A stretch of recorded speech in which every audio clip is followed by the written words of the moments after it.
Guys, আমি ছাদে চলে আসলাম। ছাদে আমার ছোট্ট একটা ছাদ বাগান আছে, যার কারণে আমার অনেক দিন ধরে আসাই হয় না ছাদ বাগানে। যত্ন তো দূরের কথা, আমার হাজব্যান্ডই সবসময় যত্ন করে।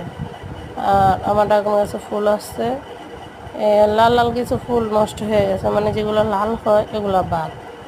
তো এগুলো আমি ফালাই দেবো, এগুলো আমি রাখবো না।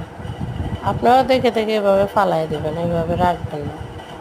আর যেহেতু আমার ছোট্ট একটা ছাদ বাগান আছে, আপনাদের আমি একদিন অবশ্যই পুরো ছাদ বাগানটা দেখাবো। এখন দেখাতে পারবো না। আর এই যে আমার কমলা গাছে কমলা ধরছে, ছোট ছোট কমলা, এগুলো এবার বড় হয় নাই। অন্য অন্য সময় কমলা মনে করেন কি বড় বড় হয়, এবার বড় হয় না। এই যে আমি একটা পেরে খাইতেছি, আমি এখন এটা পেরে খাবো, খাইয়ে দেখবো এটা কীরকম হয়েছে। এবার আমি কমলা খাইও নাই, পারিও নাই, জানিও না। সব কিছু আমার হাজব্যান্ডে করে, তার জন্য আমার আশা হয় না। এখন আমি ছাদে আসছি বলি এবার না একটা কমলা পেড়ে খাই। আমার নিজের গাছের হাতের জিনিস আমার খেতে অনেক ভালো লাগে, আমার অনেক পছন্দের।